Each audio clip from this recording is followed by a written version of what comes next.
Hello and welcome to the Channel 5 News. I am Idona Jean-Baptiste. Coming up, Chinese nationals returning to Dominica after over 400 of them were evacuated days after Hurricane Maria.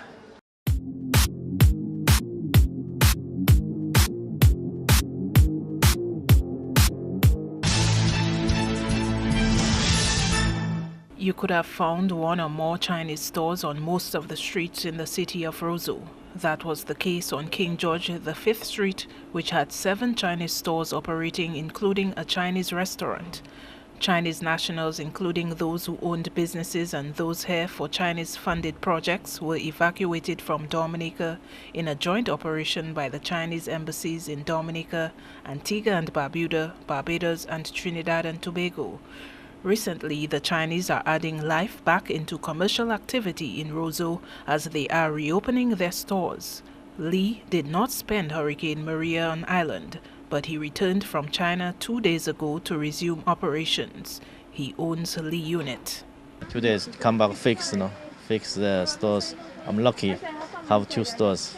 But storeroom, warehouse, and place to live. Everything lost. Were you ever thinking of shutting down business? No, we come back. All the Chinese, I think, will come back, to invest more, invest the business.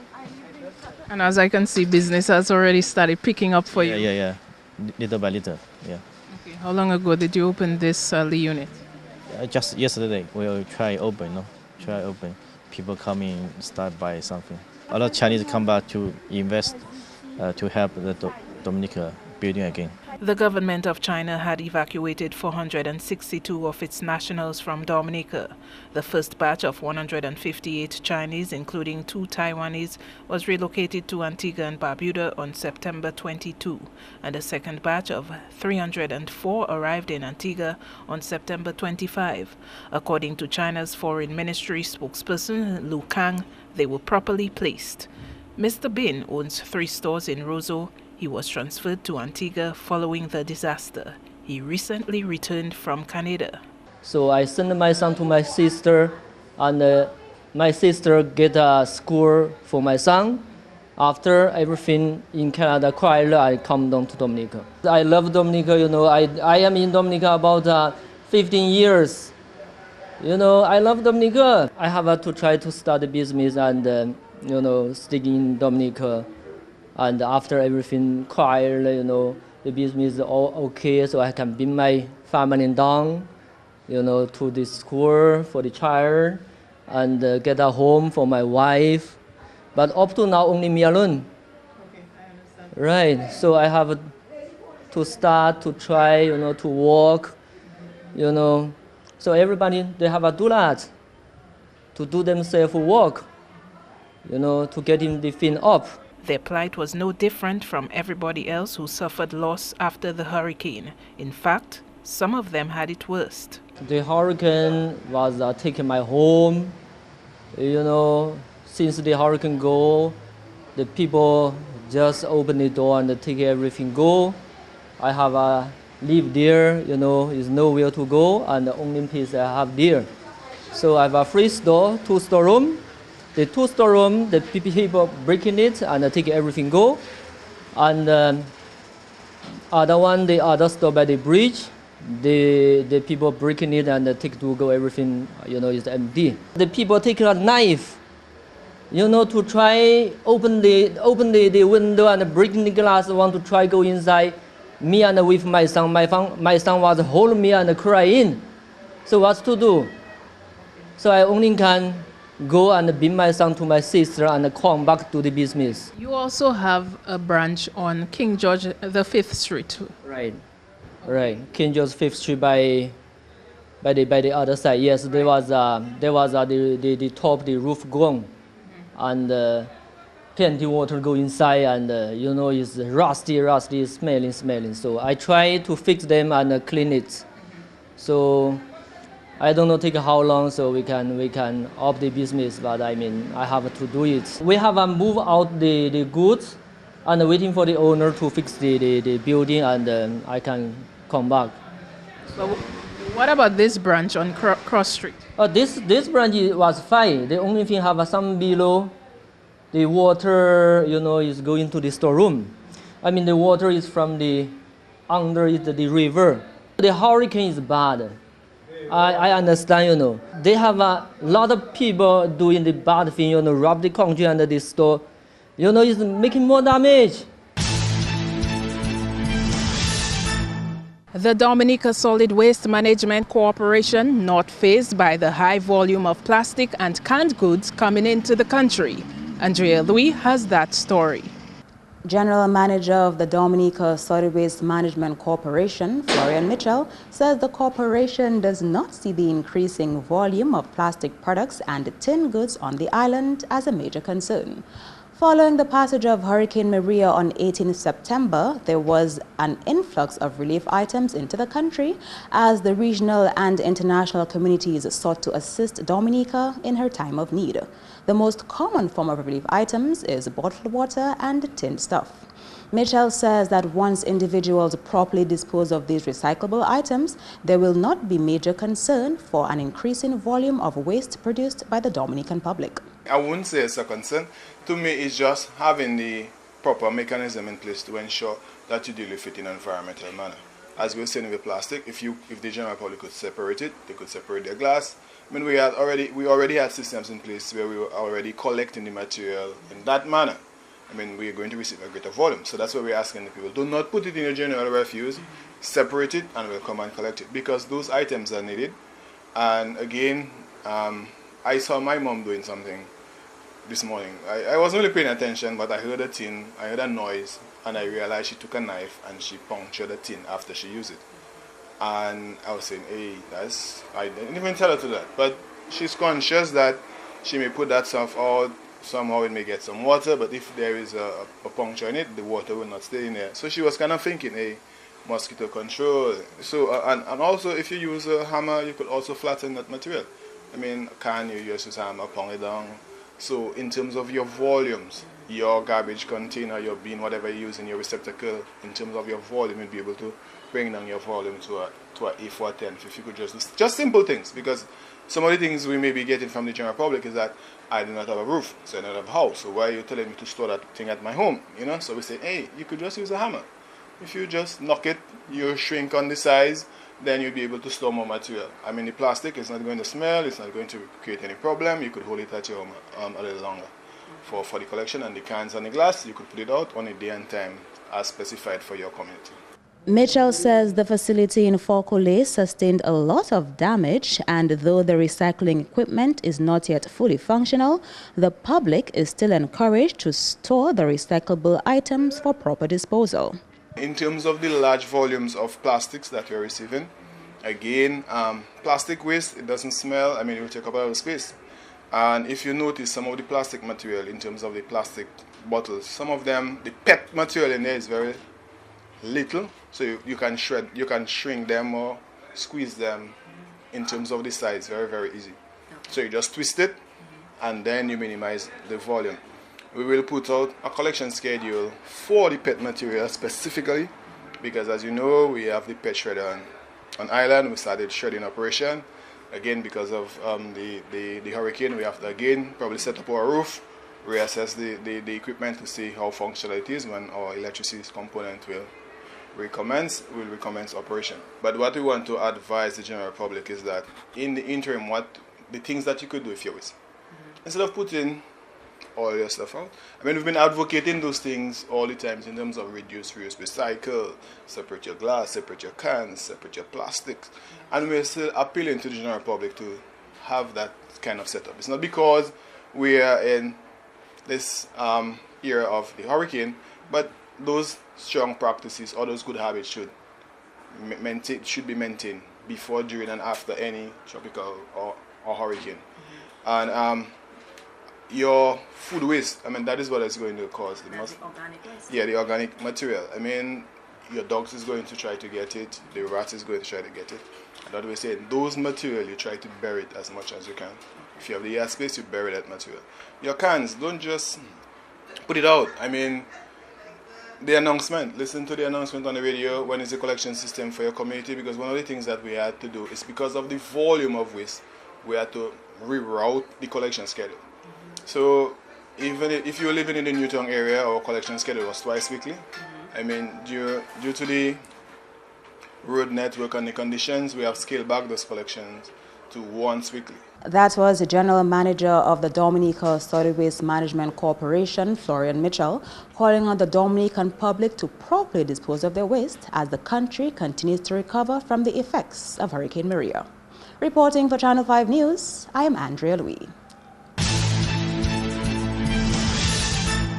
Up next, one member of a former ruling political party compares Dominica's recovery post-Hurricane Maria to that of Hurricane David. Kenny Williams explains. 38 years ago, Hurricane David passed over Dominica, and of course the citizens here felt the brunt of the hurricane. Now we have one person who was here during that time, of course Mr. Johnson Boston, the chairman of the Dominica Freedom Party. Just give us your experience back then 38 years ago. Well, of course, 48 years ago, Hurricane David struck Dominica, and it was the first major hurricane that I experienced. At that time I was a boy, and young people my age at the time were very excited because when they heard of the hurricane, they wanted to see what the hurricane was like. And when it hit Dominica and we all saw it, we were all disappointed and shocked with what happened. But Hurricane David can't compare at all to Hurricane Maria, because Hurricane David, yes, it damaged public infrastructure, it damaged homes and public places like hospitals and so forth, health centers and schools. But we had what I considered less stronger buildings in 1979 than we have in 2017. So really, Hurricane Maria is no joke compared to David. In fact, I was speaking to a guy, the guy said after Hurricane Maria that if somebody said to him that Hurricane David is coming, he will stay in the street without shoe. But if a Hurricane Maria is coming, he's running for his life and so on. That tells you the extent to which persons of my age, what they saw in David and what they experienced in Maria. The Dominica Labour Party is in power, and back then the Dominica Freedom Party was in power right after the hurricane. In terms of like relief and getting things back to normal, just give us your comparison, of course, to the best of your knowledge.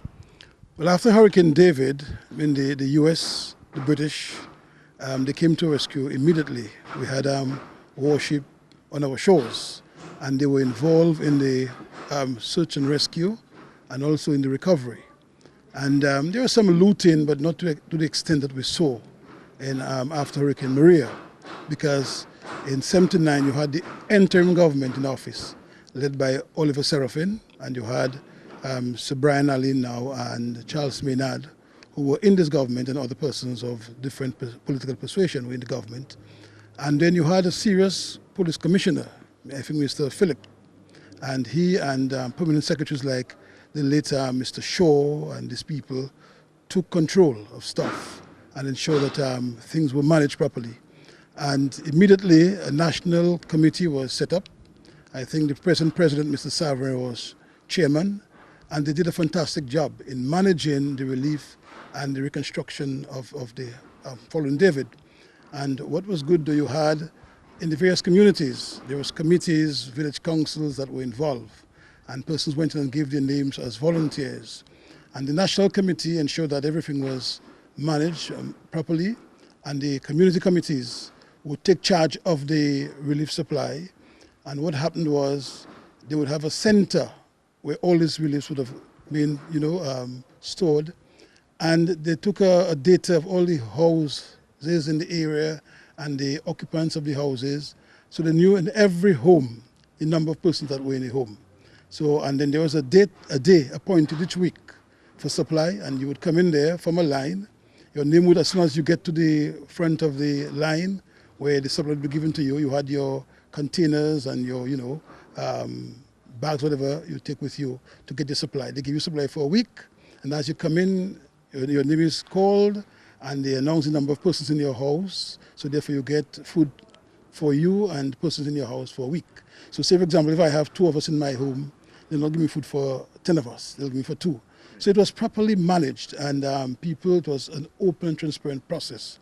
There was no partisan operation, because after disaster, people come together basically to help each other, and more so the less fortunate, and help our country to recover. Because, I mean, you don't think of party, you don't think of call at that time. You think of recovery, you think of getting the country back to normal, and so on. And that was the focus in 79. And what happened there was what you call bipartisan approach and involvement from all sides. And everybody brought their talent, brought their experience, brought their knowledge together. And it worked quite well compared to what we are seeing now. What we are seeing now, I think the relief is taken in a way where, cause even though sometimes you find reliefs are given at night. I mean, who want to give relief at night? And something what you get in a little package is just for a one meal. And sometimes you get things for a week, a whole week. And you know, you get this week, if it's first day is your area, you get first day, and you know, next first day will be for the other week, and so on. So you always have supply. I think that year, our Christmas was very bright, in spite of the hurricane, because you had a lot of supplies. You had a lot of supplies. In fact, that's why I get to know things like corned beef hash and chicken hash and tomato juice and all those things. There was a lot of this in supply and so forth. And I think people worked well together. The Young Freedom Movement, what we did as Young Freedom Movement at the time, I was a member of the Young Freedom Movement. We formed a committee of us and others who were interested to help the farmers to rehabilitate their plantation. So we targeted the farmers in Carhome, in Bells, in other areas where farming took place, and went in there and assist them to cut back, to plant and so forth. So in quick time, the farmers were back on their feet, and they focus on what you call quick crops, because the food supply will not be there forever. So obviously you need to feed yourself even after these things have gone. And there was quick crops like sweet potato and those things that came in quickly. And then in 1980, there was election, July 21st, I remember clearly, 1980, and the Freedom Party won. And when the Freedom Party won the government, you still had to take care of the David, you know, aftermath of David, and we met persons living in schools. And they were removed from schools, put into tents, and those who their homes could have got back quickly, and they moved into their homes. So school could get back, you know, quickly. Now what I'm seeing, I haven't seen much of the tents. I saw a few tents around, more or less for the military people, but I haven't seen much of the tents around and so forth. I think now the management of Maria, which is, in my view, worse hurricane than David, looked very sloppy. It looked very, as if well, it's one set thing. It can't be a one set thing. And I think what we advised soon after the hurricane, we went on DBS and we advised that one, we should have a bipartisan approach to this, where everybody, irrespective of your political persuasion, your religion, you are involved. And then we recommend that the government declare a national week of cleanup. So everybody will be together, focus on cleaning up. We recommend that you look at temporary dumping sites to avoid indiscriminate dumping, because you don't want to be hit by a hurricane and soon find yourself into a health situation if you do not control these things properly. We also recommend the whole question of agriculture, where you source planting materials from St. Vincent, from Guyana, neighboring islands, so you could, if we do not have it here, so you can quickly assist the farmers by planting materials, some cash resources, and inputs, so they can feel relieved to go and do that. The other thing too, we talk about the question of building materials, that your house on cover, you lose your home and you want to rebuild, you have an opportunity to get the materials duty-free. So if all of these things are cleared from your mind, it gives you the enthusiasm, the energy to work, to rebuild yourself and rebuild the country. Because if you are not able to help yourself, then obviously you're hopeless in helping other people and so on. The experience of Hurricane David as compared to Hurricane Maria from one of the Dominicans who were there in that time. Reporting for Channel 5 News, I am Kenny Williams. And as we wrap up, individuals are being challenged to maintain the country's no disease outbreak status. Andrea Louis has more. The Dominican public is being called upon to play its part in ensuring there is not an outbreak of mosquito-borne diseases on the island. Senior Environmental Health Officer Sylvester Senville acknowledged the increase in mosquito population and called on the public to be aware of the new breeding sites created as a result of the passage of Hurricane Maria. Well, the most effective way to reduce mosquito populations is to find their breeding sites and deal with the breeding sites.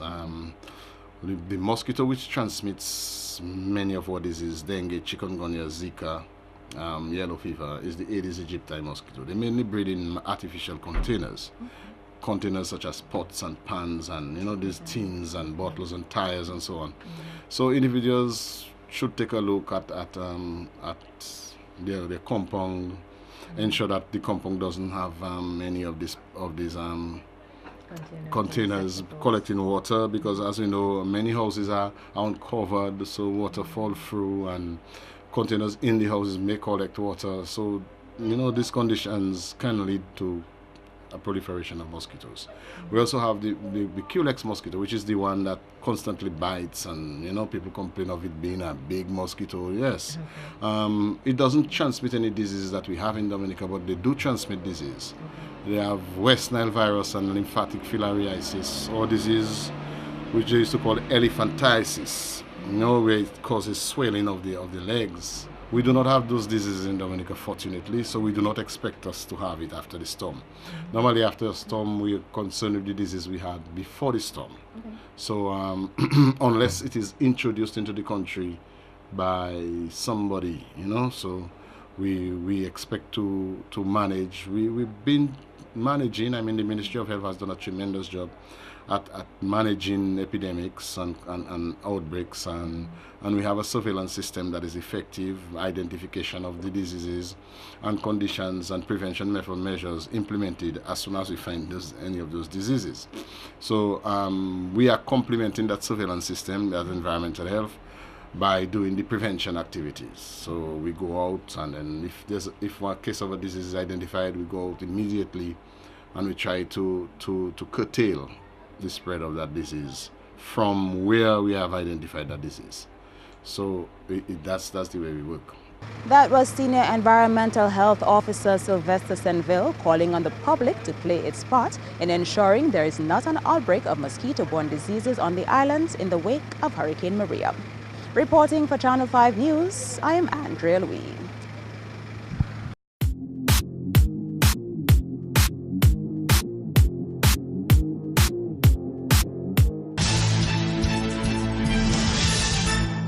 This has been the Channel 5 News. Feel free to contact us at news@marpin2k4.com. On behalf of the entire production team, I am Idona John Baptist. Thanks for watching. Have a great weekend.